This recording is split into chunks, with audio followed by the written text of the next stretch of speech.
Assalamualaikum warahmatullahi wabarakatuh. Perkenalkan, nama saya Raihan Mauzaki dengan NIM G0024107. Baik, saya akan melakukan laporan anatomi berdasarkan ya. Baik, yang pertama, laporan pertama, Alif baru saja flexing ke circle tongkrongannya gara-gara perutnya mirip roti sobek. Pas mereka nongkrong, teman-temannya yang merasa insecure bertanya ke Alif bagaimana cara biar bisa suspek maksimal. Alif sebagai gym gym bro yang profesional memulai penjelasan tentang anatomi otot yang bikin perut jadi kotak-kotak. Baik, soal pertama, jelaskan tentang bagaimana lapisan-lapisan dinding abdomen anterior dan posterior. Yang kedua, jelaskan sistem otot yang ada di abdomen. Ya, nomor 3, jelaskan struktur penggantung yang menjaga organ pencernaan pada posisinya. Baik, nomor pertama, menjelaskan tentang pembagian lapisan-lapisan dinding abdomen dan anterior dan posterior. Untuk lapisannya itu dari kulit ya, dari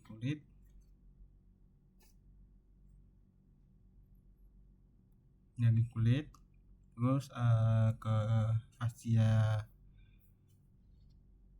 superficialis itu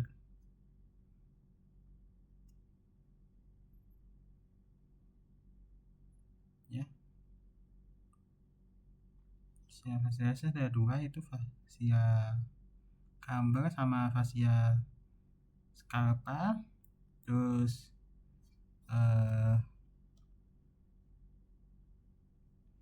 fascia profunda. Terus ada musculus et aponeuris. Terus ada fascia transversalis. Terus ada fascia extraperitonealis. Terus ada peritoneum parietal, itu yang bagian anterior. Untuk bagian posterior itu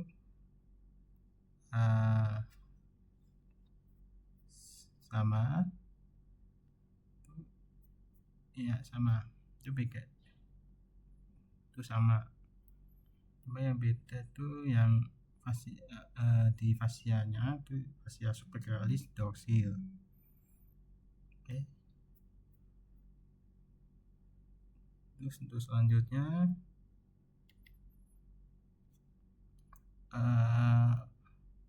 sistem otot yang ada di abdomen. Nah, sistem otot yang di abdomen ini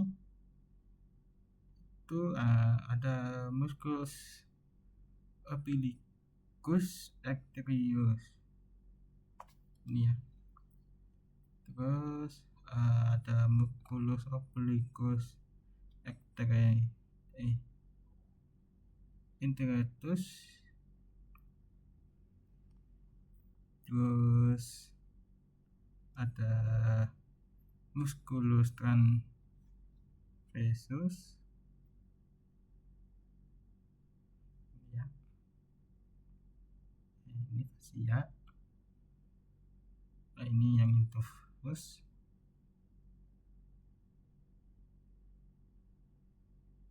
Terus ada rectum abdomen,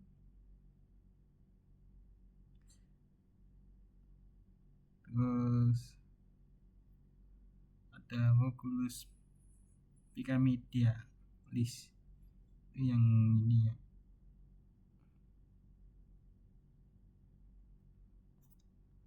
Terus selanjutnya itu yang menjaga organ pencernaan, yang struktur menggantung yang menjaga organ itu yang pertama tuh mesenterium. Mesenterium itu letaknya itu di viscera intraperitoneal, itu arah ke dinding abdomen posterior. Contohnya itu Thalamus colon, intestinus tenio, terus appendix.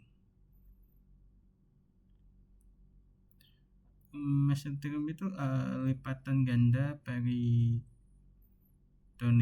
yang luas dan bentuknya kayak kipas yang menghubungkan jejunum dan ilium dengan dinding posterior abdomen.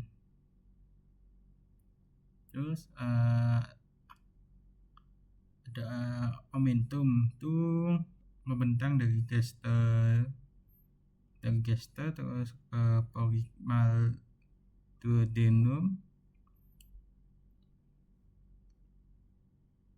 Nah, di omentum ada dua, omentum majus dan minus. Untuk omentum manus itu dari mesenterium dorsalis itu lipatan peritoneum yang melekat pada curvatura major, gaster, dan duodenoplas superior. Terus yang untuk omentum minus itu mesenterium ventralis, lapisan peritoneum yang melekat curvatura minor, gaster, dan duodenoplas menuju facies inferior dari HEPA. Terus ada ligamen peritoneal, itu melekat antara organ ke organ lainnya maupun ke dinding posterior abdomen, itu dapat membentuk bagian dari omentum.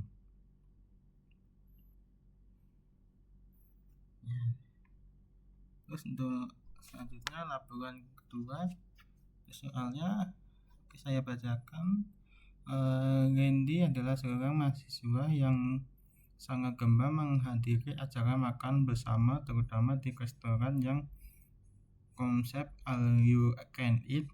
Namun pada suatu kesempatan Randy merasa tidak nyaman karena cepat merasa kenyang padahal baru saja memulai makanannya.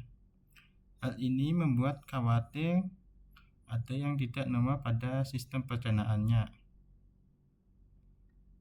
Terus sebagai teman yang baik, terus jelasin ke Randy tentang struktur digestif superior mulai dari mulut sampai lambung, serta bagaimana kooperasi sphincter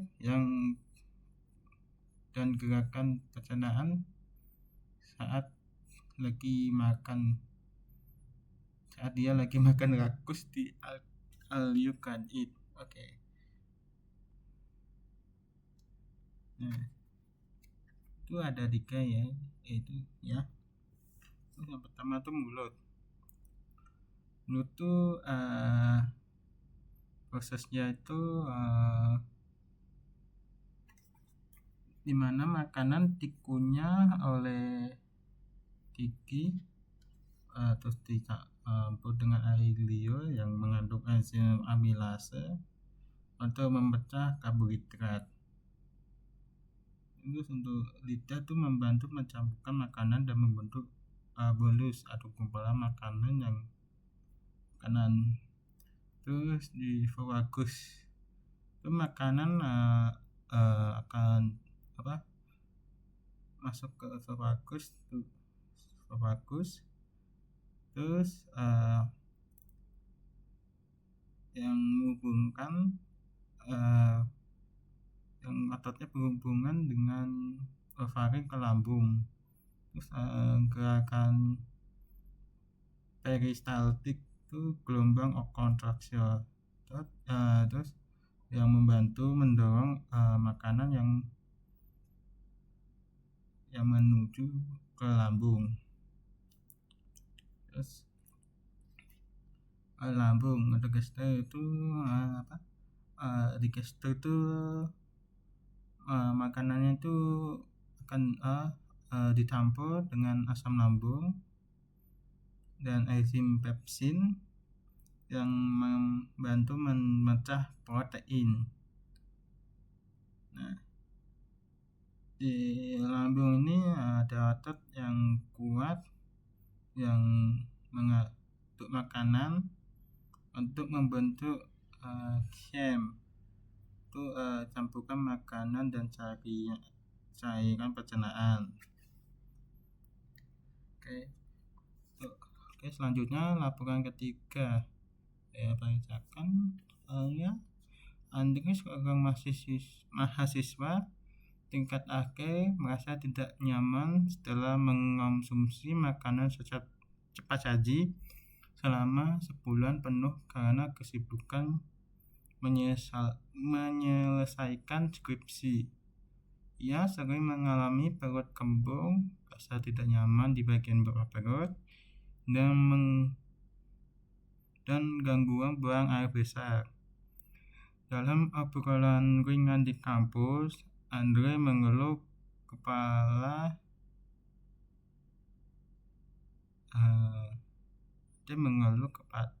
Anda. Sebagai teman yang baik, jelaskan kepada Andre tentang tractus digestivus inferior. Baik, soalnya nomor 1, jelaskan tentang perbedaan jejunum dan ilium. Nomor 2, jelaskan struktur bangunan di kolon. Yang ketiga, nomor 3, jelaskan struktur anatomi yang menghubungkan dengan pengeluaran feses. Baik, nomor 1, perbedaan jejunum dan ilium. Itu perbedaan jejunum itu letaknya di regio umbilicalis. Untuk di ilium tuh kanan bawah cavum abdomen. Untuk warnanya tuh warnanya yang jejunum tuh gelap, merah gelap. Untuk yang di ilium tuh merah muda. Terus untuk diameternya yang di jejunum itu 2 sampai 4 cm. Untuk di ilium tuh 2 sampai 3 cm. Terus untuk dindingnya tuh di jejunum tuh tebal. Terus yang di ilium tuh tipis. Oke. Selanjutnya nomor 2, struktur bangunan yang ada di kolom. Kolom itu terbagi menjadi 4 ya. Yang pertama kolon ascending, yang kedua kolon transverse, yang ketiga kolon descending, yang terakhir kolon sigmoid. Nah, di kolom asendik itu bagian yang naik dari sekum ke bawah terus di sisi kanan perut. Kolom traversus itu ada di bagian yang melintang dari kanan ke kiri perut. Terus yang descending itu bagiannya tuh yang turun dari kiri atas perut terus ke daerah pelvis. Yang terakhir di kolom sigmoid itu itu berbentuk seperti S yang menghubungkan kolon descending dengan rektum. Ya. Untuk nomor 3, jelaskan struktur anatomi yang menghubungkan dengan pengeluaran feses. Itu pengeluaran feses itu dari kolon ya. Itu yang pertama kolon ascending. Itu kolon ascending itu naik dari kolon ke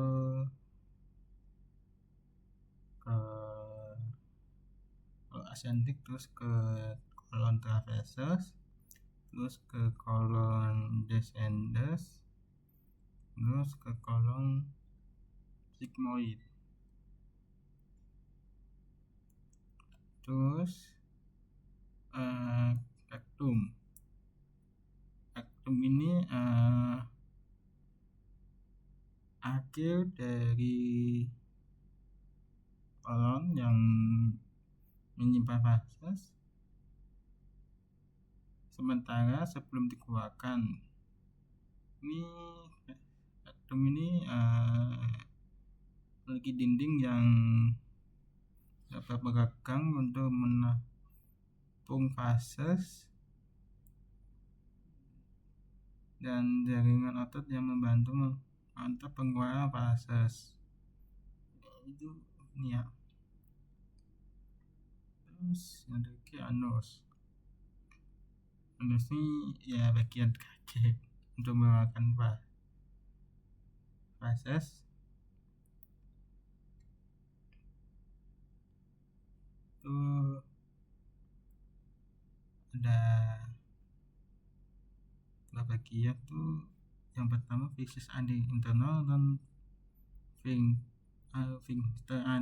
ani internal dan sphincter ani eksternal. Itu biasa yang ini internal tuh otot halus yang bekerja secara otomatis yang untuk menahan feses terkotoran. Terus ya untuk ani eksternal tuh itu otot rangka yang dikendalikan secara sadar untuk mengontrol pengeluaran feses. Oke. Sekian dari saya. Kalau ada salah kata mau dimaafkan. Sekian dan wassalamualaikum warahmatullahi wabarakatuh.